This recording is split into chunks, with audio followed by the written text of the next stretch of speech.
Rostov's model is more descriptive and not as prescriptive of growth and development. Rostov's model is more descriptive and not as prescriptive of growth and development. What do you mean by it is more descriptive? What do you mean by prescriptive? Batao, let us see. What is the meaning of descriptive and what is the meaning of prescriptive? Descriptive means it basically tells us about how things happened, but it cannot tell us what to do in the future. It explains the past and it elaborates the past, but it cannot tell us the way forward. Okay? So it describes, but it cannot explain the mechanism for future planning and development, which means it has low application basis for actual planning. The mechanism is missing. Okay, the mechanism is missing in the theory. Okay, so it is descriptive and it is not prescriptive. Descriptive means tell us about how things happened. ये past oriented है. It can explain the past, it can elaborate the past, but it cannot tell us what to do in the future. It cannot tell us the way forward. Prescribe का मतलब क्या है? Offer solution. Prescribe means what?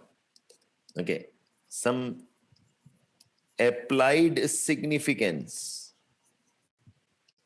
Prescribed means okay, the way forward. Okay. It does not tell us the way forward. It does not offer solution. It has less of applied significance. Okay. Describe कर लिया कि पहले A में था, फिर A से B आया, फिर B से C आ गया. आगे क्या होगा? It does not tell us. It only describes. It has changed like this. It does not tell us what is the future, how to take it forward.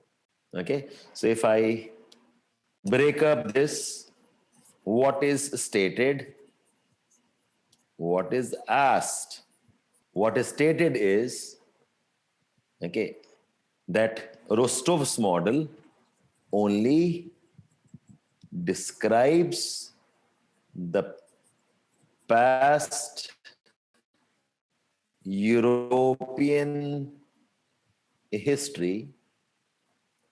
What is asked is explain why the theory has less applied significance. And then we have the conclusion. Rostov's model only describes the past European history of development. It only describes the past industrialization of Europe, but it cannot tell us how it can be applied for future development, how it has practical significance for development in the future. Okay. So how do you start this answer? Introduction. Okay.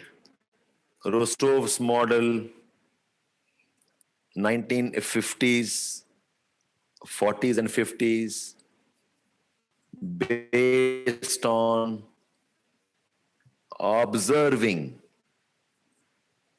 European industrial history, and more importantly, based on the success of Marshall Plan. Okay, Marshall Plan. Rostov's model describes the stages of development, but cannot explain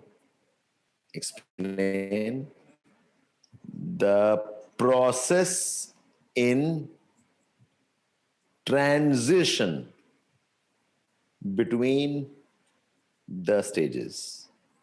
Okay?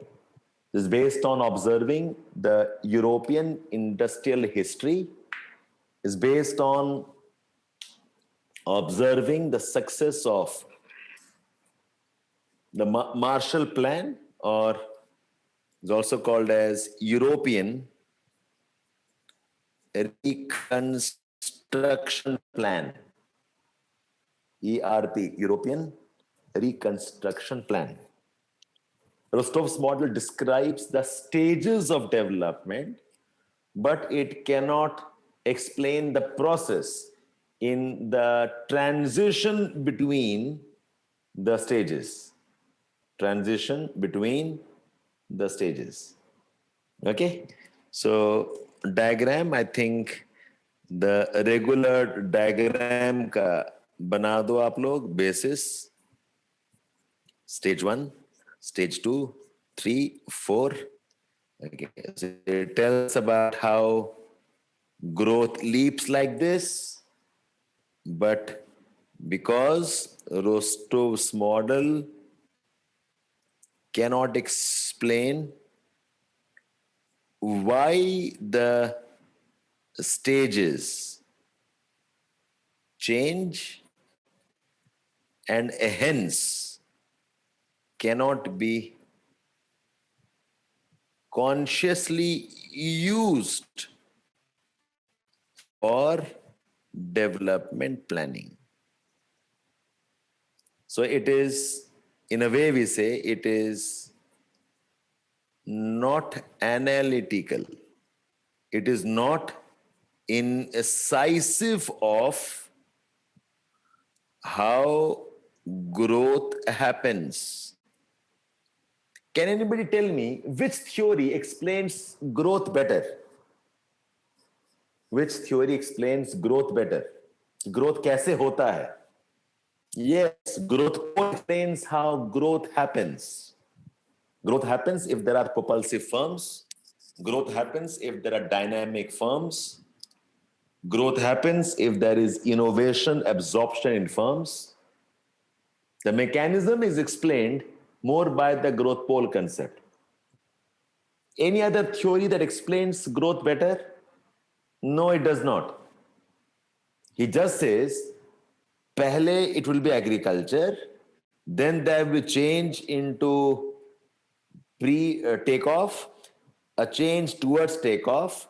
But what triggers this and how this happens, what the mechanism is something like, why does a car move?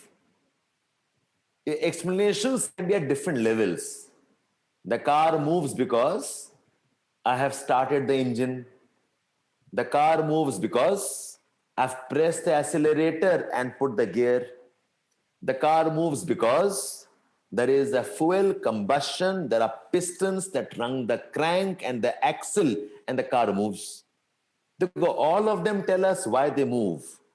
But which of them is a better explanation? Why does a car move? If you just say, okay, you put a key and a crank the key, isliye car chal gaya, that's too elementary, no? How did you qualify the examination? Answer is, I qualified because I got the right marks. ये एक explanation हुआ. I qualified because I cleared all the 3 stages. ये भी एक answer हुआ. I qualified because I finished the syllabus and I practiced well. एक और answer होगा strategy of how many hours I put in, how I revised, what practice I did, and therefore I qualified. You know that the depth of explanation, okay, is deeper in the last one. So I say, if I just say that there is a sector, okay, there is a stage 1, and the stage 1 changes, it becomes stage 2 and development. It changes, becomes stage 3 and development. That is too simplistic. Mechanism batao na. Tell me what is happening, why 2 is becoming 3 and why 3 becomes 4. Tell me what's happening. The mechanism is given by growth pole concept.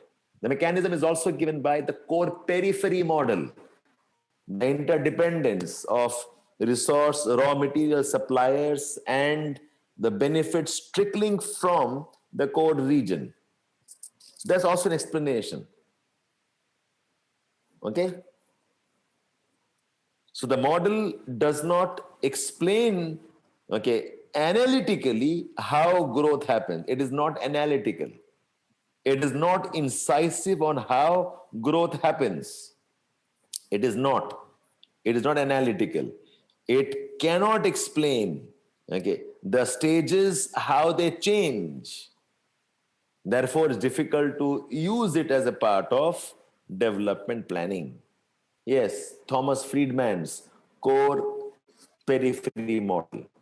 Once you have done this, okay, then you can tell us, okay, point number 1, it explains the character of the stages, okay, and does not explain why the transitions happen.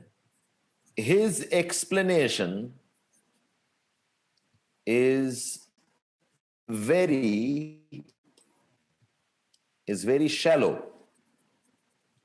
जैसे कि he talks about the influence of European okay, society and development.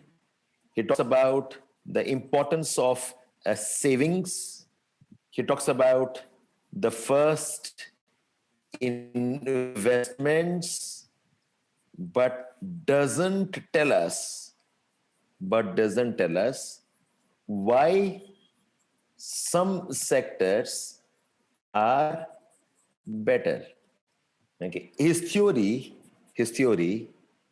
does not analyze the importance of core sectors and innovations as driving growth. So what I'm saying is Rostov's model does not analyze the importance of core sectors. Okay? And therefore he cannot really use the concept of what drives growth. He'd analyze the importance of core sector. He doesn't analyze the importance of innovations as how they drive growth. Okay. Now, in comparison, you can always write down, in comparison to Rostov's model, growth pole concept is more explanatory of the process of growth. Okay. देखो अगर comparison नहीं करोगे, if you don't compare with the growth pole concept, the answer will not be a good answer. You'll have to compare कि why is this inadequate whereas the other theory perhaps is much better? Why is this concept not so good compared to another concept which is perhaps better explanatory?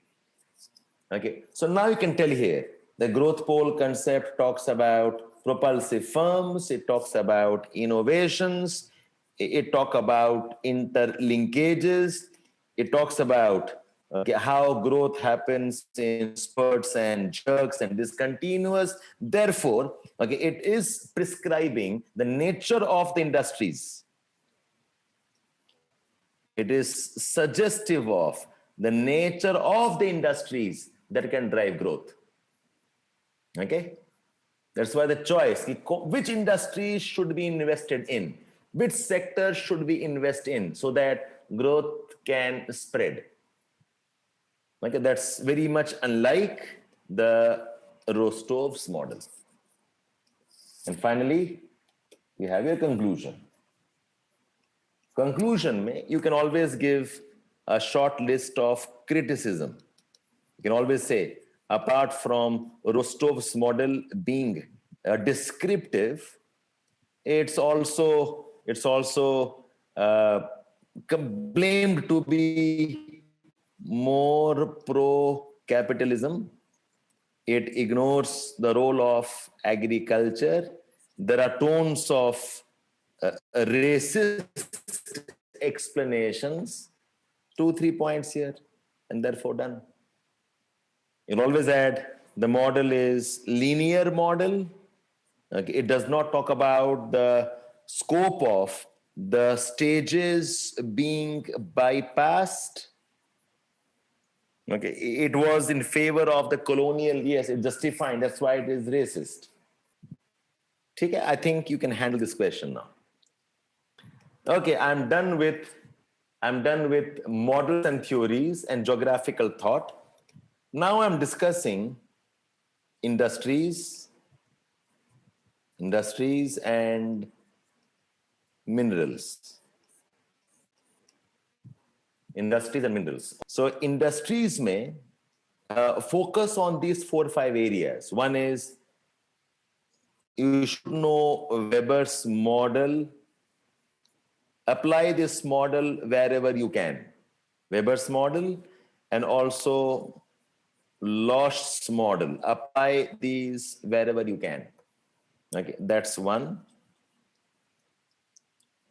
Second, whenever you have a question on industries, do talk about distribution. Give examples related to location. Okay.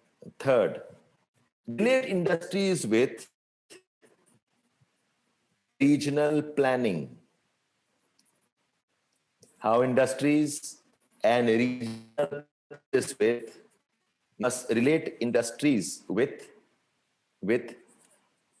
balanced development, rural development, employment generation, relate industries with disparities and backward development. Also relate regional planning with localization based on local resources. और India के context में wherever possible to talk about agriculture based industries. Okay. Yeah, is it the regional planning element? Okay, so these are some guidelines. Any answer on industries? Relate it with distribution. Give examples of location. Okay, relate it with Weber's model and Losch's model. Relate it with regional planning. Industries are a very important basis of regional planning. So how industries can help balanced development, industries can help rural development, industries and employment generation, industries and dispersion and backward area development, disparities and backward area development, industries and localization based on local resources. Okay, so I said relate industries with regional planning, balanced development, rural development, employment generation, disparities and backward area development, Okay, backward area development is a very important element. Okay, the next aspect of industries you must talk about is relate the industries with what have been the recent policies and recent programs. Khaskar Make in India, okay, startup ecosystems, relate it to skill development, relate it to MSME based reforms. Okay, जो MSME based reforms हैं, small industries, talk about that. Okay, some of these programs names should come up in your answers. Any question on industries. Okay, so if you take care of these 4-5 aspects, more or less you can handle your questions on industries. Similarly, if you have questions on minerals, okay, minerals के context में, please know the distribution. You should know the location and mines in general. Minerals अगर हैं, see if you can relate the minerals with their importance. And recently, India talks about the Atmanirbhar, the programs related to Atmanirbhar Bharat. Okay, talk about minerals from the basis of self-sufficiency of the mineral base. Okay, self-sufficiency in mining, and do bring in environmental issues plus the social issues related to mining and resource rights. So I would ask you if you can commit this to memory, that broadly there are 4-5 dimensions around which industries should be discussed, and there are 4-5 dimensions along which any minerals have to be discussed. The distribution, the location, the importance, Atmanirbhar, self-sufficiency, how we must reduce our import dependence, and finally, the environmental and the social dimension. Because increasingly we talk about deforestation, the rights of the local tribes, land degradation. We have problems of open cast mines. We have problems related to the rights of the local tribes. Okay, water contamination. So ये सब चीज आना चाहिए. Okay, and you know about the reforms that we have had. Okay, since 2016 onwards, we have amended couple of acts, MMDR acts we have developed. We talk about the district funds. Okay, so bring some of that, and like I said, again, refer to the programs and recent initiatives. So this is more or less your canvas for industries and minerals.